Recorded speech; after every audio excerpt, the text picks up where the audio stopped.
जय हिंद प्यारे साथियों, चलिए वीडियो को स्टार्ट करते हैं। इसके पहले हमने एक वीडियो आपको प्रोवाइड करा दिया था, political science BA second semester, BA प्रथम वर्ष द्वितीय सेमेस्टर। आपका जो एग्ज़ाम होगा रिटेन यानी लिखने वाला होगा, अब एमसीक्यू नहीं होगा। यानी जो इवेंट वाले थे वो क्या होंगे,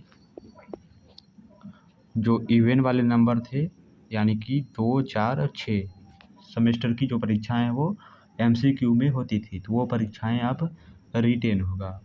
यानी कि फर्स्ट से सेमेस्टर से लेकर 6 सेमेस्टर तक क्या होगा, एमसीक्यू नहीं होगा, रिटेन एग्ज़ाम होगा। चलिए, तो उसमें आगे का क्वेश्चन है, संरचनात्मक प्रकार्यात्मक उपागम की कोई 4 विशेषताएं लिखिए। तो पहली विशेषता यहाँ पर दिया गया है, दूसरी, तीसरी और चौथी। आगे बढ़ते हैं हम। राज्य की शाब्दिक उत्पत्ति बताएं। राज्य की शाब्दिक उत्पत्ति को बताना है। तो क्या है, शाब्दिक व्युत्पत्ति की दृष्टि से राज्य शब्द अंग्रेजी के स्टेट शब्द का हिंदी रूपांतरण जो प्रकारांतर से इलैटियन भाषा के स्टेटो शब्द से उद्भूत है। आगे प्रश्न है हमारा, राज्य की कोई एक उपयुक्त परिभाषा दीजिए। तो पहला यहाँ दिया है, राज्य अनेक मनुष्यों का एक ऐसा समूह है जिसका एक निश्चित क्षेत्र होता है, जिसमें बहुसंख्यकों अथवा निश्चित वर्ग की इच्छा उनकी संख्या अथवा वर्ग के आधार पर विरोधी तत्वों की किसी भी संख्या पर प्रभावी रहती है। यह इसका आंसर है, यह हालैंड ने दिया था।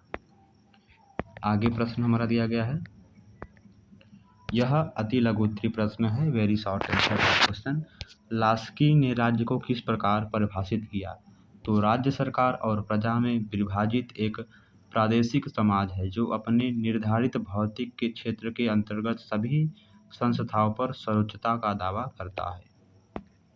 आगे, राज्य के 4 तत्वों का नामोल्लेख कीजिए। राज्य के तत्व, जनसंख्या पहली है, दूसरी प्रदेश या भूक्षेत्र, तीसरा सरकार, चौथा संप्रभुता।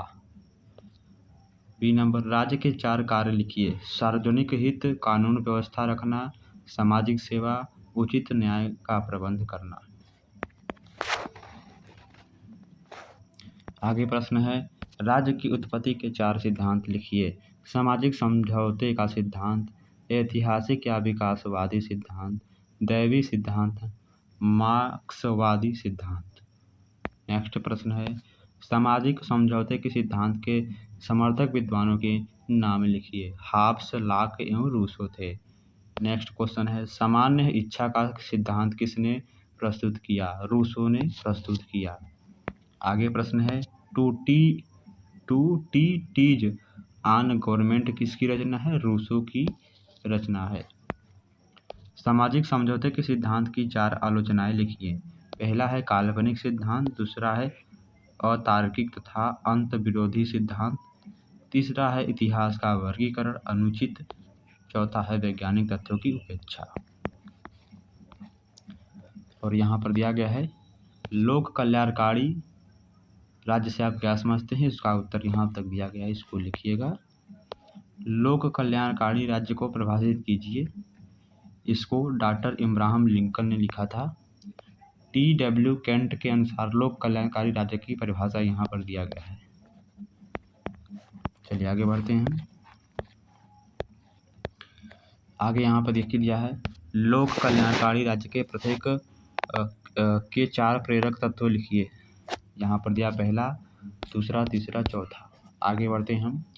कल्याणकारी राज्य के 4 लक्षण लिखिए। लोकतंत्रीय शासन पहला, दूसरा सामाजिक न्याय की भावना, तीसरा सामाजिक सुरक्षा, चौथा न्यूनतम जीवन स्तर की गारंटी। नेक्स्ट है, लोक कल्याणकारी राज्य की 4 आलोचनाएं लिखिए। व्यक्ति की स्वतंत्रता का हनन, खर्चीला शासन, नौकरशाही का अभाव, प्रेरणा का अभाव। तो जो लोकतंत्र दिया है, लोक कल्याणकारी जो वाले प्रश्न है, इनमें से एक प्रश्न आ सकता है, तो इन सभी प्रश्नों को तैयार करिएगा। कल्याणकारी राज्य को सफल बनाने के लिए 2 आवश्यक शर्तें यहाँ पर दिया गया है। संप्रभुता का शाब्दिक अर्थ लिखिए। शाब्दिक दृष्टि से संप्रभुता अंग्रेजी शब्द सोवरनिटी का हिंदी रूपांतरण है। यह शब्द लैटिन भाषा के सुपरनियस से लिया गया है, जिसका अर्थ है सुप्रीम यानी सर्वोच्च।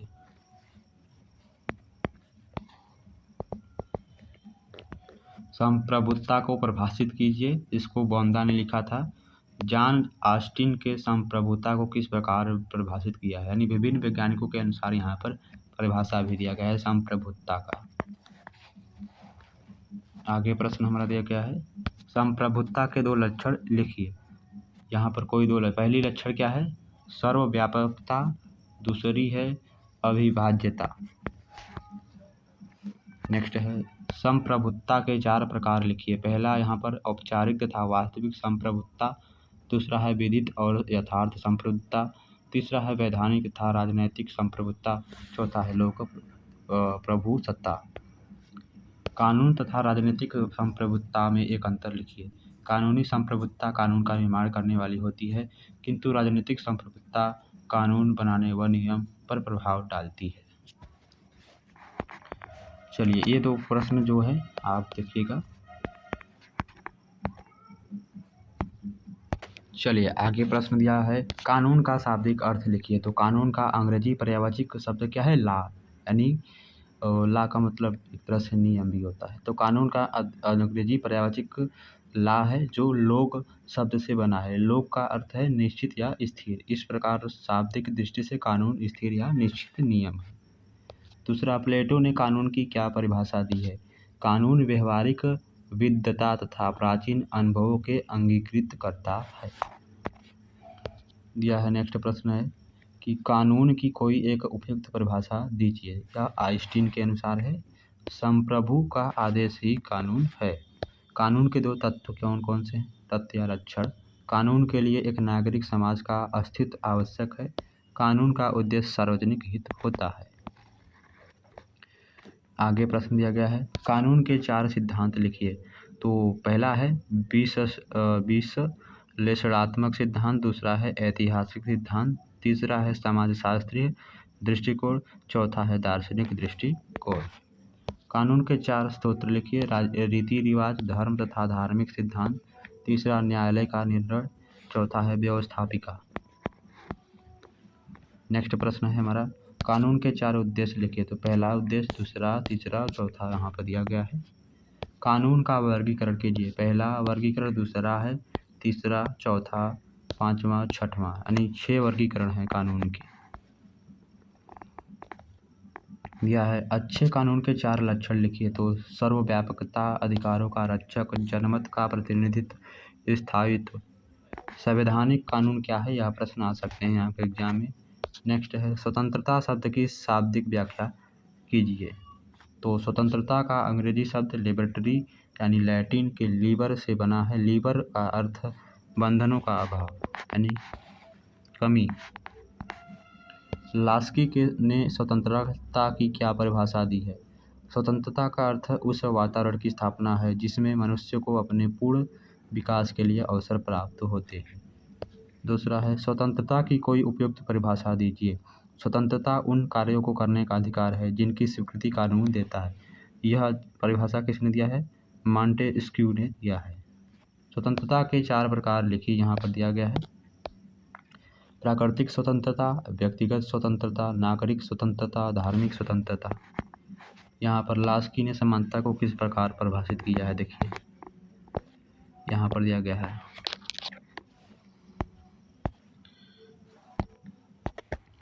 तो आगे हमारा क्वेश्चन है, आ सकते हैं आपके एग्जाम में, समानता के 4 स्वरूप लिखिए। समानता यानी सामाजिक समानता, नागरिक समानता, राजनीतिक समानता, सांस्कृतिक समानता। आगे बढ़ते हैं।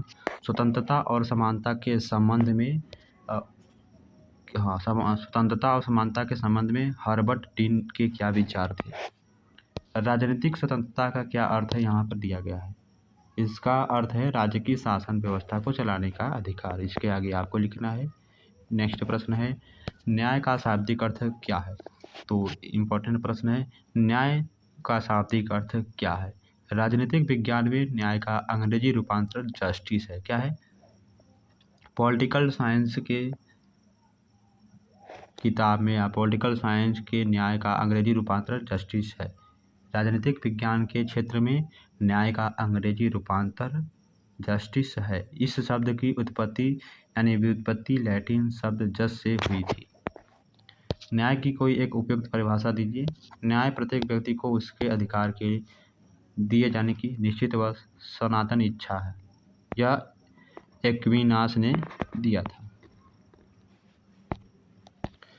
नीचे प्रश्न है, संत ऑगस्टाइन के न्याय को किस प्रकार परिभाषित किया है। यहाँ पर उसका उत्तर दिया। नेक्स्ट प्रश्न यहाँ पर दिया गया है कि न्याय के 4 तत्व लिखिए। सत्य है, मूल्यों के आधारभूत, क्रम की समानता, समानता, स्वतंत्रता। यह न्याय के 4 तत्व हैं, एलिमेंट्स हैं। न्याय के 4 प्रकार लिखिए। तो न्याय के यहाँ पर 4 प्रकार हैं। पहला है कानूनी न्याय, दूसरा राजनीतिक न्याय, तीसरा सामाजिक न्याय, चौथा आर्थिक न्याय। उदारवादी मार्क्सवादी दृष्टिकोण। आगे बढ़ते हैं। शक्ति किसे कहते हैं, यहाँ पर दिया गया है। इसका उत्तर मैकाइवर के अनुसार भी है, रॉबर्ट ए डलहल के अनुसार भी है। शक्ति के प्रमुख स्रोत क्या हैं, यहाँ पर दिया है। मैक्स वेबर ने शक्ति के कितने रूप बताए हैं। मैक्स वेबर ने शक्ति के 3 रूप बताए हैं। परंपरागत शक्ति, कानूनी तर्कसंगत शक्ति और करिश्मावादी शक्ति। शक्ति तथा प्रभाव में क्या अंतर है। सत्ता से आप क्या समझते हैं, इंपॉर्टेंट प्रश्न है, नया है।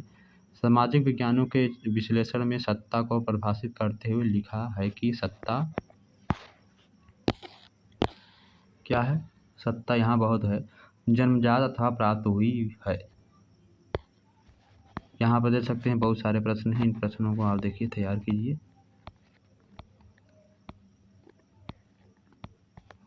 चलिए, हाँ, अधिकार से आप क्या समझते हैं, इंपॉर्टेंट प्रश्न है। नेक्स्ट है, अधिकार की परिभाषा दीजिए। यह भी इंपॉर्टेंट प्रश्न है। नेक्स्ट है, नैतिक अधिकार किसे कहते हैं, इंपॉर्टेंट है। आगे प्रश्न क्या है, कानूनी अधिकार किसे कहते हैं, यह भी इंपॉर्टेंट है। राजनीतिक अधिकार किसे कहते हैं, यह भी, यानी सभी इंपॉर्टेंट है यहाँ पर। आगे क्या है, नागरिक या सामाजिक अधिकार किसे कहते हैं। राजनीतिक संस्कृति क्या है। राजनीतिक संस्कृति की प्रमुख विशेषताओं का उल्लेख कीजिए। इन सभी का उत्तर आपको यहाँ पर दिया गया है, आप पढ़ लीजिएगा। नेक्स्ट है,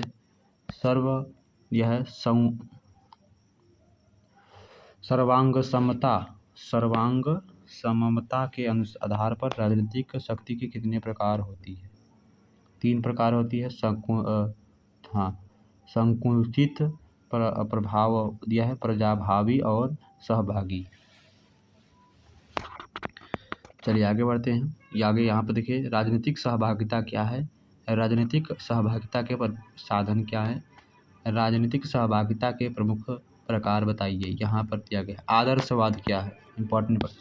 आदर्शवाद क्या है, इंपॉर्टेंट प्रश्न है। आदर्शवाद क्या है, इंपॉर्टेंट प्रश्न है। आदर्शवाद राजनीतिक का वह सिद्धांत है जो राज्य के नैतिक एवं आदर्श के रूप की विवेचना करता है। इतना भी लिख सकते हैं आप। आगे बढ़ते हैं। हम सिर्फ इम्पोर्टेंट बताएंगे आपको। तो व्यक्तिवाद का अर्थ यहाँ पर दिया गया है। नेक्स्ट प्रश्न है हमारा, व्यक्तिवाद के प्रमुख सिद्धांत क्या हैं और क्या दिया गया है। यह देखिए नया क्वेश्चन आया है। अराजकत्ववाद दिया है, अराजकत्ववाद की परिभाषा दीजिए। नेक्स्ट है, अराजकत्ववाद का अभिप्राय क्या है, यहाँ पर दिया गया है। अराजकत्ववाद की प्रमुख विशेषताएं लिखिए। पूंजीवाद किसे कहते हैं, इंपॉर्टेंट है। पूंजीवाद किसे कहते हैं। पूंजीवाद आर्थिक संगठन की एक ऐसी प्रणाली है जिसमें व्यक्तिगत स्वामित्व पाया जाता है और मानवकृत प्राकृतिक संसाधनों को व्यक्तिगत लाभ के लिए प्रयोग किया जाता है। तो पूंजीवाद के बारे में यदि डिटेल में पढ़ना है तो आपको इकोनॉमिक्स यानी अर्थशास्त्र को पढ़ना पड़ेगा। पूंजीवाद के गुण यहाँ पर दिया गया है। पूंजीवाद के दोष भी यहाँ पर दिया गया है, इंपॉर्टेंट है। समाजवाद किसे कहते हैं। साम्राज्यवाद किसे कहते हैं। साम्राज्यवाद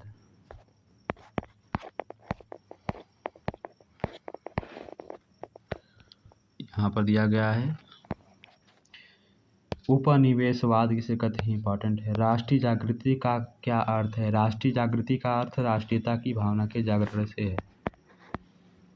भारत का प्रथम स्वतंत्रता संग्राम कब प्रारंभ हुआ था। भारत का प्रथम स्वतंत्रता संग्राम कब प्रारंभ हुआ था। भारत का प्रथम स्वतंत्रता संग्राम 1857 में प्रारंभ हुआ था। भारतीय राष्ट्रीय कांग्रेस की स्थापना 1845 ईस्वी में हुई थी। राष्ट्रीय आंदोलन के प्रारंभ होने के 4 कारण लिखिए। इंपॉर्टेंट प्रश्न है। आगे प्रश्न है, वर्नाक्यूलर प्रेस अधिनियम का प्रमुख उद्देश्य क्या था? वर्नाक्यूलर प्रेस अधिनियम का प्रमुख उद्देश्य प्रेस की स्वतंत्रता को समाप्त करना था। धार्मिक और सामाजिक पुनर्जागरण कब हुआ? 19वीं शताब्दी में हुआ। भारत अधिनियम किस गवर्नर जनरल के समय पारित हुआ था? लॉर्ड लिटन के समय में। वैश्वीकरण का क्या अर्थ है यहाँ पर दिया गया है, या भूमंडलीकरण का क्या अर्थ है? सीजी रंगराजन के अनुसार यहाँ पर दिया गया है। वैश्वीकरण के प्रमुख तत्वों का उल्लेख कीजिए, यहाँ पर दिया गया है। वैश्वीकरण के पक्ष में तर्क दीजिए, या वैश्वीकरण से आप क्या समझते हैं? नारीवाद का अभिप्राय बताइए। इंपॉर्टेंट प्रश्न है। तो आज के लिए आपको इतना ही काफ़ी है। तो इन प्रश्नों को तैयार कीजिए, वीडियो को थोड़ा पॉज करके देखिए, क्वेश्चन को लिखिए और आंसर को याद करिए। आपका एग्ज़ाम बहुत ही जल्दी स्टार्ट होने वाला। जिन कॉलेजों का एग्ज़ाम हो गया है तो उनके लिए कोई दिक्कत नहीं है, और ये हो गया है तो आप हमारे टेलीग्राम चैनल से जुड़कर अपने पेपर को शेयर कर सकते हैं, ताकि दूसरे बच्चों का हेल्प हो सके। और यह सभी कॉलेजों के लिए महत्वपूर्ण है। BA फर्स्ट ईयर द्वितीय सेमेस्टर है, प्रथम वर्ष द्वितीय सेमेस्टर। धन्यवाद।